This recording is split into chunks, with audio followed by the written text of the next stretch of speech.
Benvenuti ad un'altra puntata della nostra rubrica di informazione e promozione dedicata all'olio extravergine d'oliva e realizzata grazie ai fondi del PSR Basilicata 2014-20 sotto misura 3.2.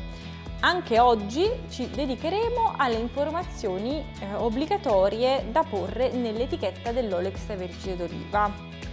Se avete perso la prima parte, andate a recuperare il primo video sul nostro canale YouTube. Dunque, un'altra informazione che deve essere obbligatoriamente contenuta nell'etichetta dell'olio extravergine d'oliva è quella relativa alle modalità di conservazione, alle corrette modalità di conservazione. Semplicemente dobbiamo indicare in etichetta che l'olio deve essere conservato in luogo fresco e asciutto e al riparo dalla luce e da fonti di calore. In etichetta va poi indicato il responsabile commerciale del prodotto, non solo il nome o la ragione sociale, ma anche l'indirizzo. Il nome e la ragione sociale possono essere sostituiti dal marchio depositato o registrato, purché vi sia sempre l'indirizzo. Inoltre, anche se non c'è alcuna legge che lo prevede, spesso si ritrova anche ad affiancare il nome del responsabile commerciale il ruolo che esso ha avuto nel processo produttivo. Questo si può fare, non è vietato, però bisogna sempre far fede ai principi generali di chiarezza e non ingannevolezza. Quindi se leggiamo prodotto da, vuol dire che il responsabile commerciale è lo stesso frantoio che ha molito le olive e quindi provveduto effettivamente alla produzione dell'olio. Se leggiamo prodotto e confezionato da, vuol dire che il responsabile commerciale ha provveduto anche alla molitura delle olive e al confezionamento dell'olio. Infine, se leggiamo confezionato da, vuol dire che il responsabile commerciale ha provveduto al confezionamento dell'olio e che quindi questo potrebbe essere un frantoio, un produttore di olive o anche solo un confezionatore. Per lotto si intende un insieme di unità di vendita confezionate in circostanze praticamente identiche. Il lotto viene apposto dal produttore o dal confezionatore o dal venditore sotto la propria responsabilità. Deve essere obbligatoriamente riportato in etichetta e deve essere facilmente visibile, chiaramente leggibile ed indelebile e preceduto dalla lettera L. Il lotto non è obbligatorio solo quando il termine minimo di conservazione viene espresso con la modalità giorno, mese, anno, quindi da consumarsi preferibilmente entro il e poi viene indicata una data nella forma giorno, mese, anno.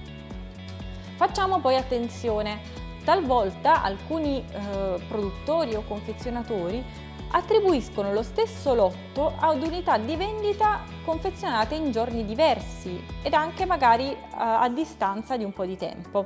Questa pratica è assolutamente non corretta. Infatti, anche se si confeziona lo stesso olio, cioè un olio che non è stato miscelato con altri prodotti, non è detto che sia uguale, ma potrebbe essersi alterato con il tempo ed anche l'impianto di confezionamento potrebbe avere subito delle modifiche, potrebbe non trovarsi nelle stesse condizioni.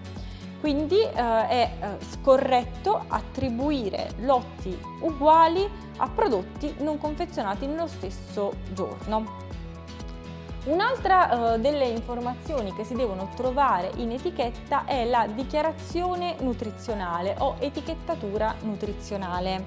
A partire dal 13 dicembre 2016 questa è diventata obbligatoria e deve contenere le informazioni riguardanti il valore energetico, i grassi, il sale, le fibre, le proteine, le vitamine e i sali minerali. La campagna di raccolta è disciplinata sia a livello dell'Unione Europea che a livello nazionale. La normativa dell'Unione Europea prevede che la campagna di raccolta possa essere indicata in etichetta soltanto se l'olio deriva al 100% dalla stessa campagna. Non può mai invece essere indicata in etichetta la campagna di raccolta se l'olio deriva da 2 o più campagne diverse. L'Unione Europea lascia poi agli Stati membri la facoltà di rendere o meno obbligatoria l'indicazione relativa alla campagna olearia, ovviamente soltanto per quanto concerne l'olio prodotto sul territorio nazionale e destinato al mercato nazionale.